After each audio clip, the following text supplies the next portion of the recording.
नमस्कार दोस्तों, एग्जाम नीति के यूट्यूब चैनल पे आप सभी लोग का एक बार फिर से स्वागत है। जैसा कि आपको पता होगा कि इस वक्त यूट्यूब पर एक अभियान चल रहा है। अभियान है जीडीपी और अनएम्प्लॉयमेंट को लेकर।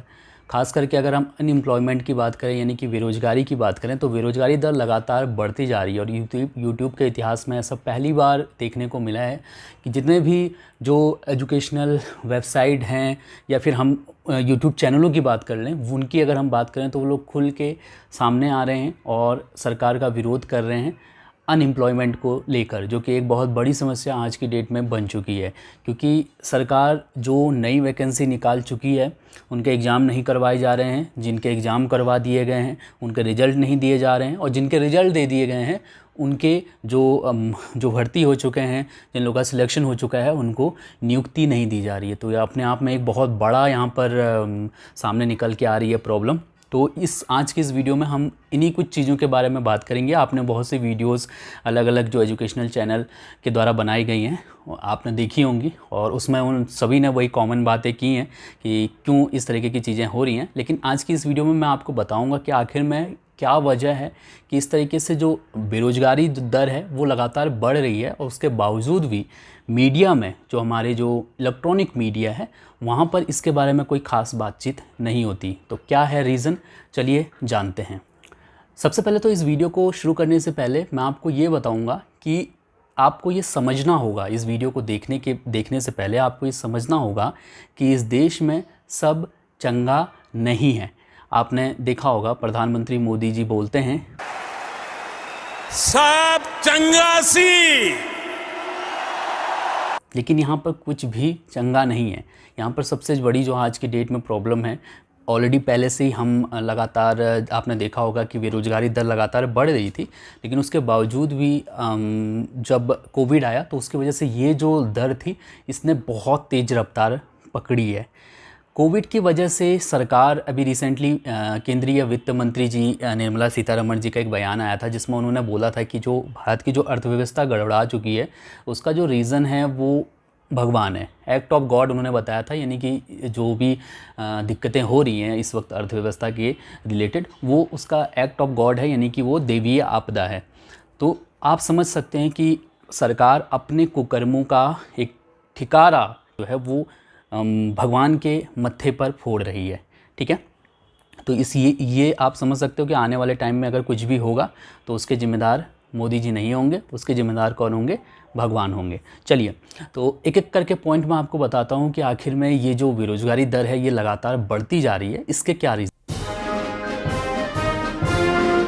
सबसे पहले रीज़न की अगर हम बात करें तो पहला जो रीज़न है वो है गवर्नमेंट का ओवर कॉन्फिडेंट, या आप कह सकते हो प्रधानमंत्री मोदी का ज़रूरत से ज़्यादा उत्साही। वो कुछ भी बोल देते हैं और वो चीज़ हो नहीं पाती है। जैसे कि आपको पता है कि बेरोज़गारों को लेकर उन्होंने बहुत से बयान दिए, 1 करोड़ रोज़गार जनरेट करने की बात उन्होंने बीच में बोली थी। उसके बाद भी काफ़ी उनके रोज़गार रिलेटेड बयान आए थे जिसमें उन्होंने बोला था कि हम रोज़गार बढ़ाएंगे, बाहर से कंपनियां आएंगी, देश, मतलब सपने आपको, मुंगेरी लाल के सपने आपको दिखाए गए थे, और आपको लगता था कि हाँ आने वाले टाइम में कुछ ऐसा होगा जो कि बहुत ज़्यादा रोज़गार क्रिएट करेगा और कोई भी जो है बेरोज़गार नहीं रह पाएगा। लेकिन ऐसा हो नहीं पाया। दूसरा जो पॉइंट है वो ये है कि गवर्नमेंट के अंदर इच्छा शक्ति की बहुत कमी है। सरकार नए नए अभियान शुरू करती है, सरकार नए नए जितने भी आपका एम्प्लॉयमेंट को सुधारने के लिए कोशिशें हैं वो शुरू करती हैं, लेकिन उनके अंदर इच्छा शक्ति बिल्कुल भी नहीं है। आपने देखा होगा कि जितने भी गवर्नमेंट एग्ज़ाम होते हैं, फॉर्म आता है और फॉर्म आने के बाद आपसे पैसा लिया जाता है फॉर्म का, और आप भूल जाती है सरकार। जैसे एनटीपीसी में हुआ, आपसे 500-500 रुपये लिए गए, 100 रुपये फ़ीस का काट के 400 आपको रिटर्न भी लौटाने थे, लेकिन वो एग्ज़ाम ही नहीं करवा रहे। करोड़ों बच्चे का जो है भविष्य अंधकार में है, और आने वाले टाइम में ये स्थिति बेहद गंभीर होने वाली है। हम चाहे बात करें एसएससी की, चाहे बात करें आरआरबी की, और अगर आप स्टेट के लेवल के एग्ज़ामों की बात करें तो उनकी भी यही सिचुएशन है, जहाँ पर भाई एग्ज़ाम करवा चुके हैं वहाँ पर रिज़ल्ट नहीं दे रहे हैं, और जहाँ रिज़ल्ट दे रहे हैं वहाँ नियुक्ति नहीं दे रहे हैं, और कहीं तो फॉर्म ही नहीं निकाल रहे हैं। तो ये एक स्थिति इस तरीके की बनी हुई है। सरकार लगातार कोशिश कर रही है कि जो सरकारी जो आपका स्टाफ है उसको कम किया जाए, और यही कोशिश जो है हमें अनएम्प्लॉयमेंट के तौर पे सामने देखने को मिल रही है।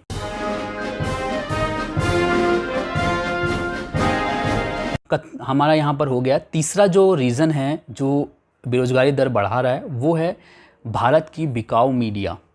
मीडिया में आपका शायद ही कोई ऐसा चैनल होगा, एक दो चैनलों की मैं बात छोड़ दूंगा, जो आपके लिए कुछ बोलते हैं, आपके सपोर्ट में कुछ बोलते हैं, वरना उनको दिन भर ऐसे टॉपिक पे बात करनी होती है जिनका आपसे कोई लेना देना नहीं होता। जैसे रिया चक्रवर्ती के लिए सीबीआई ने क्या पूछा, क्या नहीं पूछा, सीबीआई के डीआरडीओ जो आपका गेस्ट हाउस है जहाँ पर सीबीआई ठहरी हुई है, वहाँ उसके बाहर खड़े हैं, रिया चक्रवर्ती के घर के बाहर खड़े हैं, सुशांत सिंह राजपूत के घर के बाहर खड़े हैं।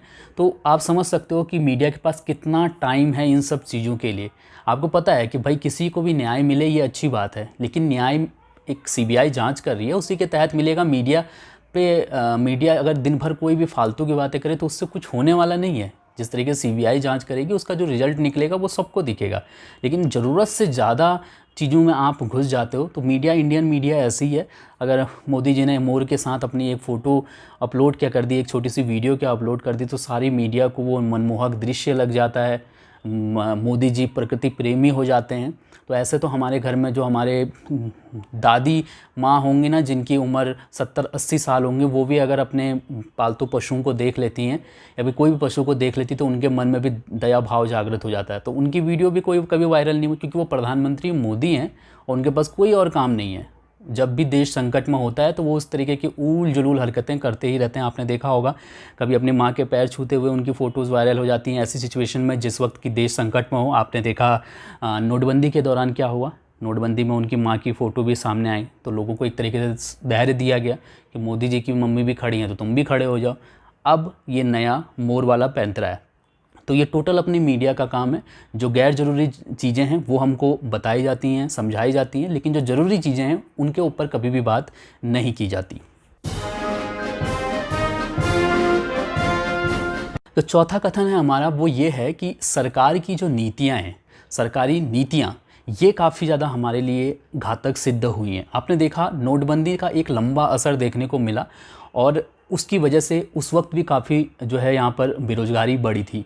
ठीक है, अभी सिर्फ कोविड को आप दोष नहीं दे सकते हो। मैं अभी आपको क्लियर करूँगा कि ऐसा क्यों मैं आपको बता रहा हूँ कि कोविड की वजह से हम गिरती अर्थव्यवस्था को दोष नहीं दे सकते। ऐसा क्यों है मैं आपको बताऊंगा। अभी फ़िलहाल मैं जो चौथे कथन की बात कर रहा हूं, जिसमें कि सरकार की नीतियों की बात कर रहे हैं। सरकारी नीतियां ऐसी हैं जो कि धरातल पर कभी नहीं उतर पाती या व्यवहारिक नहीं होती हैं। जैसे नोटबंदी का है, एक आदमी के दिमाग की उपज थी और उन्होंने फ़ैसला ले लिया। दुनिया भर पूरा देश जो है सड़कों पे खड़ा हो गया पैसे के लिए, अपने ही पैसे के लिए जो है भीख मांग रहा था सरकार से। और आपने देखा कि इसका जो उद्देश्य था गवर्नमेंट का वो ये था कि हम काले धन को जो है एक तरीके से कह सकते हैं ना कि सिस्टम से हटाएंगे, काले धन के खिलाफ ये मुहिम है। लेकिन हुआ क्या कि जितने भी नोट थे लगभग 99.9% मेरे ख्याल से नोट जो है वापस आरबीआई के पास चले गए। ठीक है, और बाकी नोट जो अलग अलग जगह पकड़े गए, आपने देखा होगा कि वो नोट पकड़े गए और अब तो किसी काम के भी वो नोट नहीं रह जाएंगे। तो मतलब आपने इतना बड़ा फैसला लिया, उसका कोई ख़ास फ़ायदा मिला नहीं। और आने वाले टाइम में इसके नतीजे हमें और ज़्यादा घातक देखने को मिलेंगे। इसी तरीके से जीएसटी है, जीएसटी का भी कुछ लोगों के सामने जीएसटी जब नया नया आया तो उनको समझ में नहीं आया और इवन आज भी समझ में नहीं आता, क्योंकि उसमें लगातार परिवर्तन होते रहते हैं। इसके अलावा कहा गया था जब जीएसटी आएगा तो कहा गया था कि इससे महंगाई दर कम होगी, लेकिन ऐसा कुछ नहीं हुआ। महंगाई दर लगातार बढ़ती चली गई और हम लोग को बस सपने ही दिखाए गए। इसके अलावा और भी कई नीतियां हैं जो कि गवर्नमेंट की फेल होती हुई नज़र आई। जैसे कि अगर आप मेक इन इंडिया की बात करो या फिर कौशल विकास योजना की बात करो, कौशल विकास योजना के अंतर्गत आपको ट्रेनिंग तो दी जा रही है, लेकिन उतने सारे जो ट्रेनी हैं उनको जॉब कहाँ पर मुहैया कराई जाएंगी, ये सरकार के पास कोई मतलब नहीं है। तो कुल मिला के ये है कि अगर आप कहीं पर से भी किसी भी ट्रेनिंग सेंटर से कोई भी काम सीखते हैं, कौशल विकास योजना के अंतर्गत कोई भी छोटा मोटा काम सीखते हैं, तो फिर आप अपने राम भरोसे हैं, आपको खुद ही अपना देखना होगा। क्योंकि सरकार इक्का दुक्का लोग को नौकरी देके अपना पल्ला झाड़ लेगी, लेकिन आपको रोजगार की कैटेगरी के अंतर्गत दिखा देगी कि आपको उन्होंने ट्रेनिंग दी है। इसके बाद पांचवा जो हमारा पॉइंट आता है वो ये आता है कि ये धार्मिक मुद्दा, हर चीज़ को धार्मिक मुद्दा बना देना, ये सरकार की आज की जो सरकार है उसका एक पहला ये प्रमुख जो है उद्देश्य होता है कि किसी भी मुद्दे को आप धार्मिक मुद्दे से जोड़ दिया जाए। तो सब लोगों का ध्यान क्योंकि ऐसी चीज़ों के ऊपर ज़्यादा जाता है जो कि गैर ज़रूरी होती हैं, इसलिए जब जब आपने रोज़गार के प्रति आवाज़ उठाई या गिरती जीडीपी के प्रति आवाज़ उठाई तब तब आपको कोई ना कोई धार्मिक लॉलीपॉप थमा दी गई और आप उसी में उलझते रह गए। चाहे शाहीन बाग वाला मामला हो, चाहे और भी कई मामले हैं, देश भर में कई ऐसी घटनाएँ हुई जिसमें हिंदू मुस्लिम आपस में लड़ मरे और सरकार ने इसका भरपूर फ़ायदा उठाया। सरकार को कोई फ़र्क नहीं पड़ता कि आप मरें या जिएं। तो एक धार्मिक मामला भी जो है अनएम्प्लॉयमेंट में बहुत ज़्यादा यहाँ पर हम देखेंगे कि अपनी भागीदारी निभा रहा है, क्योंकि सरकार इसी की वजह से आपका ध्यान भटकाने में लगी और आपको पता भी नहीं चल रहा है कि आपके साथ हो क्या रहा है।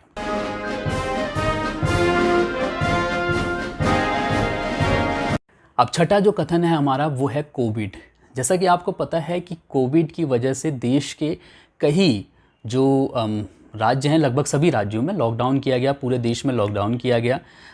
हर चीज़ बंद कर दी गई, रेल तक बंद कर दी गई। आज़ादी के बाद इस तरीके का इतना बड़ा ये मुहिम पहला मुहिम था। रेल, बस, हर चीज़ जो है टोटली बंद कर दी गई। तो आपने देखा होगा कि पूरे देश जो है घरों में बंद हो गया था। लेकिन वाकई में आपको लगता है कि ये फ़ैसला इतना ज़्यादा सही था? क्योंकि ऐसा भारत में क्या है कि सभी राज्यों का अपना अलग अलग सिस्टम है। हर राज्य में कोविड के जो पेशेंट हैं उनकी संख्या अलग अलग थी और हर राज्य में कोविड जो है एक के बाद एक मतलब टाइम के बाद पहुंचा। ऐसा नहीं था कि पूरे भारत में एक साथ कोविड फैल गया था। तो अगर सरकार चाहती तो लॉकडाउन को कुछ इस तरीके से कर सकती थी कि राज्यों के ऊपर काफ़ी हद तक इसको फैसला छोड़ सकती थी कि आप अपने राज्य में लॉकडाउन करो और बाहरी राज्य से आने वाले लोगों को उनको मनाही की जा सकती थी कि आप अन्य राज्यों में ना जाओ। तो इससे काफ़ी हद तक जो है चीज़ें चल सकती थी, सुचारू रूप से चल सकती थी। कुछ ज़्यादा नहीं पर थोड़ा बहुत तो फ़ायदा हो ही सकता था। जो सब एक साथ बंद करने से जो जितना बड़ा प्रभाव देखने को मिला था वो प्रभाव जो है देखने को कम मिलता। लेकिन भारत सरकार ने चीन की देखा देखी की और पूरे देश में एक साथ लॉकडाउन किया। उसका नतीजा ये निकला कि कई जो लोग अपना जो छोटा मोटा काम कर भी रहे थे उनका धंधा भी चौपट हो गया। लेकिन इसके बावजूद भी हम लोग कोविड-19 को पूरी तरीके से जिम्मेदार नहीं ठहराएंगे भारत की गिरती हुई अर्थव्यवस्था और ये बेरोजगारी दर बढ़ने के लिए। क्योंकि अगर आप देखोगे तो आप देखोगे कि अप्रैल से जून तक की जो तिमाही में जो नतीजे आए हैं जीडीपी के, उसमें आप देखोगे कि भारत की जो जीडीपी दर रही है वो -23.9% रही है। ठीक है, यानी कि शून्य से नीचे जो है भारत की जीडीपी जा चुकी है। तो आप यहाँ पर से देखोगे -23.9% जो है वो भारत की जीडीपी है। यूके की जीडीपी 20.4% है इसी दरमियान। इसी तरीके से फ्रांस की अगर हम बात करते हैं तो फ्रांस की जो जीडीपी है वो है -13.8%। इटली की बात करते हैं तो इटली की है -12.4%। इसी तरीके से अगर हम जर्मनी की बात करें तो ये है -10.1% और यूएस की बात करें तो ये है -9.5%। जबकि हम जापान की बात करते हैं तो जापान की है -7.6%। और अगर हम चाइना की बात करेंगे तो चाइना की जीडीपी प्लस में है 3.2%। तो आप देख रहे हैं पूरे देश में आपको आपके मन में जिस तरीके से भ्रम पैदा किया जाता है, चाइना को बायकॉट करो, अच्छी बात है करो, लेकिन पहले अपने देश को तो मजबूत बना लो भैया, है ना। आपने बोला कि चाइना से सस्ते मोबाइल नहीं आएंगे, पहले अपने देश में तो उनका निर्माण करवाना शुरू करो, तभी तो नहीं आएंगे ना। समझ रहे हो ना इस बात को। लेकिन आपको इस चीज़ से कोई मतलब नहीं है, सरकार को इस चीज़ से मतलब नहीं है। आपको बस बायकॉट करो, हर चीज़ को बायकॉट करते चले जाइए। आप नतीजा देख रहे होंगे कि स्थिति कितनी गंभीर आ चुकी है। भारत की जीडीपी लगातार गिर रही है और जिस देश से हम कंपटीशन कर रहे हैं, चीन की अगर हम बात करें तो उसकी जीडीपी जो है आपका कोविड वहीं से शुरू हुआ था, लेकिन उसके बावजूद भी उसकी जीडीपी प्लस में है। इसका रीज़न यही है कि सरकार जो है वो गलत तरीके से आपके सामने तथ्य प्रस्तुत करती है। सरकार की जो योजनाएं हैं, सरकार की जो नीतियां हैं वही ख़राब है, क्योंकि वो हर चीज़ का टिका अपना जो भी मतलब उनका फैसले रहते हैं उनको जो है या तो नेहरू गांधी के सर पे डाल देंगे या फिर चीन और पाकिस्तान के सर पे डाल देंगे, और अब तो भगवान के सर पे डाल दिया कि ये भगवान ने किया है। तो ये कुछ कारण थे जिसकी वजह से जीडीपी की हालत ख़राब हो रही है और बेरोज़गारी दर बढ़ रही है। इसके बाद हम देखेंगे कि कैसे इनका सलूशन किया जा सकता है, कैसे हम इन चीज़ों को सुधार सकते हैं।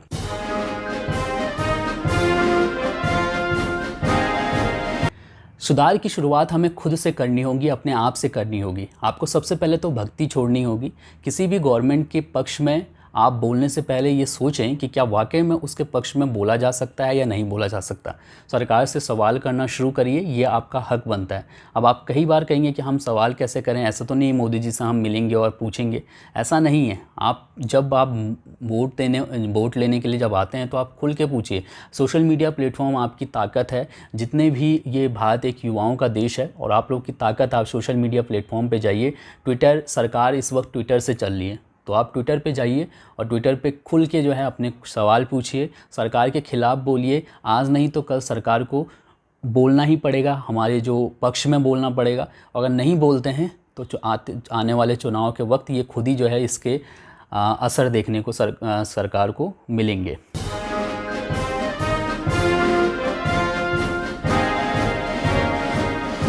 दूसरा, अगर आप चाहते हैं कि बेरोज़गारी दर सही हो, भारत की जीडीपी सही हो, तो ये हिंदू मुस्लिम के धर्म से थोड़ा सा बाहर निकलिए और कोशिश करिए कि इन सब फालतू के चीज़ों पे, क्योंकि सबसे अच्छी बात यह है कि अगर आप इन मुद्दों पे ध्यान ही नहीं देंगे तो सरकार के पास आपका ध्यान भटकाने के लिए कोई चीज़ नहीं होगी। वो ऑटोमेटिक अपना जो काम है, जो उनको करना चाहिए, वो आप करेंगे। यहाँ पर मैं दिल्ली सरकार की ज़रूर तारीफ़ करूँगा। दिल्ली सरकार ने बहुत से ऐसे क्षेत्रों में काम किए हैं जो कि लगता है कि हाँ भाई, एक अच्छे गवर्नमेंट को करने चाहिए। देखिए, कोई भी सरकार जो है दूध की धुली नहीं होती है, लेकिन दिल्ली सरकार में जिस तरीके से शिक्षा के क्षेत्र में काम किया गया, ये बहुत उम्दा काम है और ऐसा ही पूरे देश में होना चाहिए। अगर एक बार शिक्षा का स्तर सुधर गया तो मुझे नहीं लगता कि कहीं पर कोई भी राजनेता जो है, जो कि इवन तो कई तो ऐसे हैं जो पढ़े लिखे भी नहीं हैं, गुंडे हैं, उनके ऊपर कई केस चले हुए हैं, हत्या के, रेप के, अपहरण के, तो इतने केस, ऐसे कई केस चले हुए हैं। ऐसे कितने ही गुंडे हैं जो नेता बन के हमारे सर पे राज कर रहे हैं। तो ये तभी पॉसिबल हो सकता है जब हम शिक्षा को अच्छे स्तर पे ले जा सकें और ऐसे लोगों को तभी बाहर किया जा सकता है।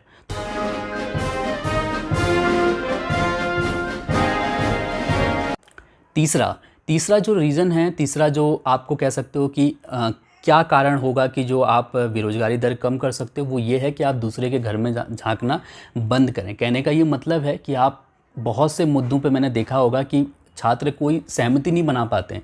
छात्रों की बात मैं इसीलिए कर रहा हूँ क्योंकि युवाओं की ताकत अपने आप में एक बहुत मजबूत ताकत होती है।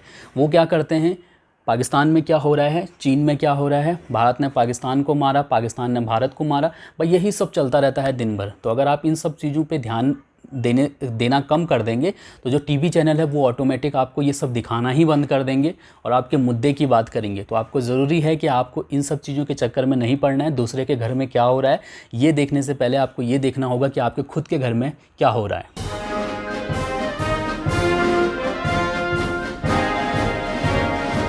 चौथा, जो आपको बचा सकता है अनएम्प्लॉयमेंट से, वो ये है कि आप टीवी चैनल देखना छोड़ दीजिए।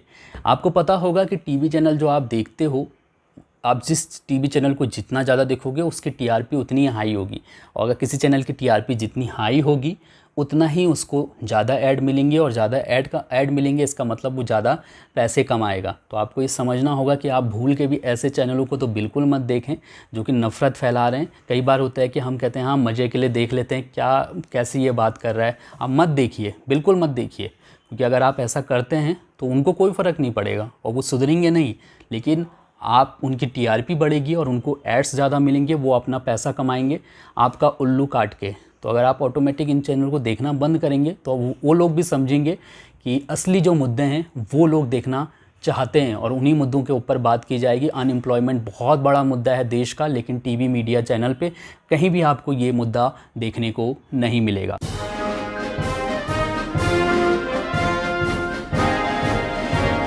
पांचवा कारण जो आप बच सकते हो अनएम्प्लॉयमेंट से, वो ये है कि आप नो जॉब नो वोट की पॉलिसी पे काम करें।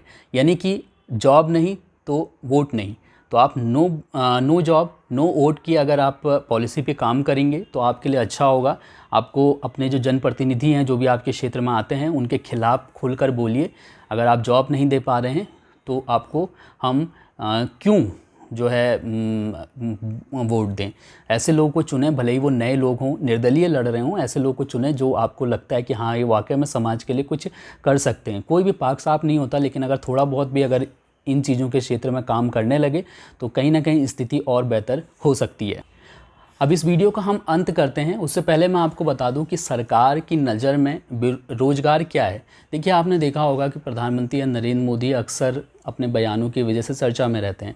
उन्होंने जी न्यूज़ को जब अपना एक इंटरव्यू दिया था तो उसमें उन्होंने बोला था कि पकौड़ा बेचना एक रोज़गार है। अगर आप देखोगे पहली नज़र में तो रोज़गार लगेगा, लेकिन अगर आप थोड़ी देर के लिए सोचो कि एक पकौड़ा बेचने वाला है, उसने अपने बेटे को पढ़ाया लिखाया, उसको बीटेक करवा दिया, और वही बीटेक करने वाला बेटा दोबारा वापस रोड में वहीं पर पकौड़ा बेच रहा है, तो क्या वाकई में उसको रोज़गार मिल गया?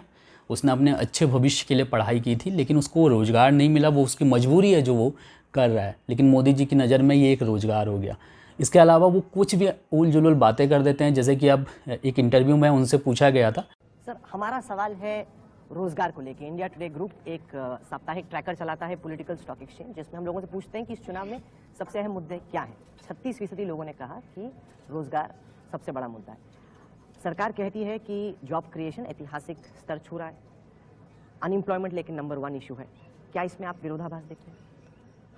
आप फिर ये कांग्रेस का एजेंडा फिर आप लेकर के चल पड़े हो, आप उसी को आगे बढ़ा रहे हो। क्या सेवा कर रहे हो मुझे मालूम नहीं है। आपने बोला होगा, देखा होगा कि CII का रिपोर्ट आया, या हमारे IT सेक्टर का एक एसोसिएशन है उनका भी रिपोर्ट आया, हाँ नेस्कॉम का। इन सब ने कि पहले से कई गुना रोजगार बढ़ा है, रिपोर्ट दिए हैं। EPFO देख लीजिए, हर वर्ष करीब 1.25 करोड़ नए लोग जुड़े हैं। मुद्रा योजना ले लीजिए, 4.25 साढ़े 4 करोड़ लोग वो हैं जिनको पहली बार बैंक से पैसा मिला है, पहली बार जिंदगी में। वो भी तो कोई रोजी रोटी कमाते हैं, किसी को रोजगार देते हैं।